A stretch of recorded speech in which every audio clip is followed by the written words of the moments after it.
कहानी वहीं से स्टार्ट होती है जहाँ पर बाईगुई ने यिंगची से सवाल किया होता है कि क्या तुम प्यार करते हो। तो वो कहता है कि हाँ करता हूँ, बहुत ज़्यादा करता हूँ, क्योंकि वो मेरी छोटी बहन है। तो बाईगुई कहता है तुम और मैं दोनों जानते हैं कि ये सही नहीं है, गलत बात है, वो तुम्हारी बहन नहीं है। तो यिंगची कहता है कि अगर वो चाहेगी तो मैं पूरी ज़िंदगी उसका भाई बनकर गुजार दूंगा, और वैसे वो तुम्हें पसंद करती है, मैं उसकी खुशी में बहुत खुश हूँ। ये कहकर यिंगची बाहर चला जाता है। बाईगुई भी कुछ अलग सोच रहा होता है और वो उस छल्ले को तोड़ देता है जो उसने यंगनान को भी तलवार में लगाने के लिए दिया था। पूरी रात इसी तरह आंखों में गुजर जाती है। सुबह सारे लोग मिलते हैं वहाँ पर। बाईगुई के पास यंगनान आती है और उसे पूछती है कि तुम कैसे हो, ठीक हो, लेकिन वो उससे बिल्कुल बात नहीं कर रहा होता है। ये देख के यिंगची को बहुत बुरा लगता है और वो उसको कहता है कि चलो हम चलते हैं अंदर। ये कहकर वो लोग वहाँ अंदर चले जाते हैं। एक औरत को दिखाते हैं जो बहुत ज़ख्मी हालत में वहाँ आती है। सब उसे देखने के लिए जाते हैं तो वहाँ पर पता चलता है कि शाह ने हमला कर दिया। शाह अपने कहे के मुताबिक बराबर हमला करके सबको उलझा देती है। वहाँ पर शाओलान और बाइलिन बात कर रहे होते, तभी बाइलिन को एहसास हो जाता है कि शाह ने कुछ गड़बड़ करी है और वो फ़ौरन भागता हुआ वहाँ से जाता है। उसके पीछे पीछे ही शाओलान भी भाग के आ जाता है। वहाँ दूसरी तरफ सेरेमनी चल रही होती है जिसके अंदर यंगनान को वो तलवार दी जानी होती है। वहाँ पर उसका नाम बुलाया जाता है, उसकी काफ़ी तारीफ़ होती है और उसे वो तलवार दे दी जाती है। तभी वहाँ पर कोई भागता हुआ आता है और कहता है कि शाह ने हमला कर दिया। सब लोग बहुत चौंक जाते हैं। तो मास्टर चेनमाई कहते हैं कि ठीक है, सब लोग आधे लोग वहाँ जाओ और उन लोगों की मदद करो। यहाँ पर छोटे मास्टर जो होते हैं वो यिंगची और यंगनान से कहते हैं कि तुम दोनों काली गुफा चले जाओ, मुझे शक है कि वहाँ पर कुछ गड़बड़ है। दोनों काली गुफा की तरफ निकलते हैं। वहाँ पर ची जो होती है वो उस पत्थर को चुराने के लिए आई हुई होती है। वो दोनों वहाँ पहुँच जाते हैं और उससे कहते हैं कि हमें पता चल गया कि तुम हो। वो लोग देखकर चौंक जाते हैं। फिर कहते हैं, वो कहती है हाँ मैं हूँ वो जासूस जो इस पत्थर को चुराना चाहती हूँ। तो यिंगची के पास में एक यंत्र होता है जिससे वो ची को बांध देता है और कहता है कि हमें मास्टर ने पहले ही कह दिया था कि वहाँ पर जाने पर तुम्हें वो जासूस ज़रूर मिल जाएगा, अब तुम कहीं नहीं जा सकती। तो यिंगची कुछ सोचता है और कहता है कि यंगनान तुम इसको लेकर जाओ मास्टर के पास और मैं यहाँ पर पत्थर की रक्षा करता हूँ।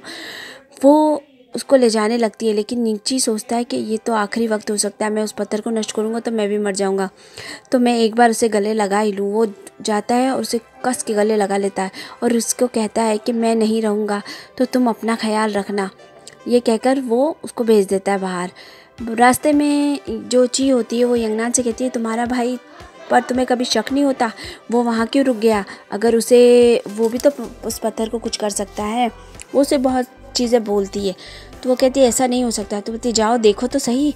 तो वो यिंगची जैसे ही उस पत्थर को नष्ट करने के लिए जाता है, जैसे ही वहाँ पर यंगनान आ जाती है। यंगनान आती है और उसको बोलती है ये क्या कर रहे हो भाई। तभी ची मौका देखकर अपने आप को छुड़ा लेती है और दोनों में हाथापाई होना शुरू हो जाती है। वो पत्थर को दोनों ही लेना चाह रहे थे, यिंगची नष्ट करना चाह रहा था और ची चुराना चाह रही थी। जैसे ही उस पत्थर पर हाथ लगाते हैं दोनों, पता चलता है कि वो पत्थर तो वहाँ है ही नहीं।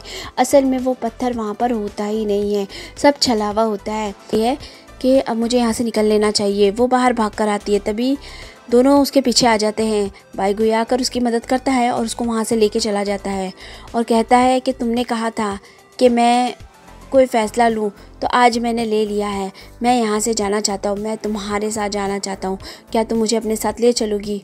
वो कुछ सोचती है और कहती है कि मैं मास्टर इतनी जल्दी तुम्हें नहीं लेगी, लेकिन वो अपनी अंगूठी निकाल कर उसे पहना देती है और कहती है कि अब शायद वो मान जाए। फिर ये कहकर वो लोग वहाँ से निकलते हैं। आगे सीन दिखाते हैं लड़ाई वाली जगह पर शाह लड़ रही होती है मास्टर से। 3 साल पहले की हार क्या तुम भूल गई हो जो फिर वापस से लड़ने आ गई हो। तभी ची आती है और शाह को कहती है कि वो पत्थर तो वहाँ पर है ही नहीं। तो मास्टर हंसते हुए कहता है कि वो पत्थर तो 3 साल पहले ही नष्ट हो गया था। तो शाह कहती है इतनी बेवकूफ़ नहीं हूँ मैं, मुझे पता है वो पत्थर नष्ट नहीं है, अगर वो नष्ट हो गया होता तो तुम लोग तितलियाँ नहीं ढूंढते रहते। मुझे पता है वो पत्थर यहाँ नहीं है तो क्या हुआ, कहीं तो होगा। मास्टर कहता है कि वो पत्थर तो 3 साल पहले ही नष्ट हो गया है और वो हमला करना चाहता है। तभी बाईगुई उसके सामने आ जाता है। बाईगुई मास्टर के सामने खड़ा हो जाता है और कहता है कि मुझे सैनशू में नहीं रहना है, मैं ऐसे छोड़ के जाना चाहता हूँ। तभी शा कहती है कि देखो तुम्हारे तो खुद के लोग तुम्हारे नहीं रहे।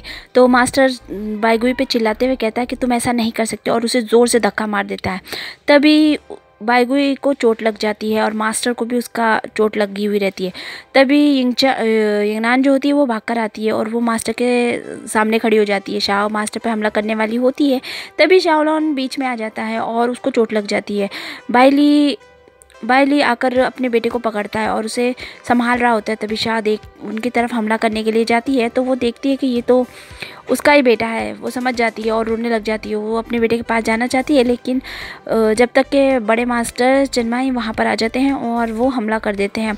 तो लोग वहाँ से ले जाने के लिए बोलते हैं। तभी वहाँ पर वो रक्षक आ जाता है और वो कहता है कि चलो, मास्टर ने कहा है कि आप लोग सब यहाँ से चलो। वो जाना तो नहीं चाह रही थी, लेकिन उसको वक्त की नज़ाकत को देखते हुए वहाँ से निकलना ही पड़ता है। वो वहाँ से चली जाती है। ये लोग एक जादू का घेरा बनाते हैं और उसके अंदर से निकलना शुरू हो जाते हैं। बाईगुई भी चीलियान के साथ में वहाँ से निकल जाता है। यंगनान उसके पीछे पीछे भाग जाती है। शाह जो होती है वो बाईगुई को बिल्कुल समझ नहीं पा रही होती है। वो उससे लड़ती है, लेकिन जब उसके हाथ में वो अंगूठी देखती है तो रुक जाती है और कहती है कि चीलियान, ये इसका मतलब तुम जानती हो ना क्या है? तो वो बोलती हाँ मास्टर। फिर वो कहती है ठीक है, तुमने अगर सोच लिया है तो।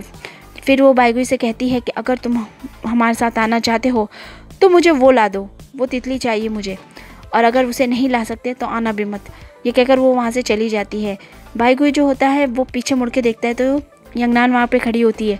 वो उसके करीब जाता है। यंगनान उसे बोल रही होती कि बाई मत, समझाने की बहुत कोशिश करती है, लेकिन बाईगुई नहीं मानता है और वो उसके कंधे पर तलवार रख देता है। तो फ्रेंड्स, आपको क्या लगता है, बाईगुई उसको नुकसान पहुँचाएगा या नहीं? ये तो अगले एपिसोड में ही पता चलेगा। तो फ्रेंड्स, मेरे चैनल को सब्सक्राइब कीजिए, लाइक कीजिए और कॉमेंट्स भी कीजिए, ताकि आने वाले वीडियो की नोटिफिकेशन आपको मिल जाए। Bye bye.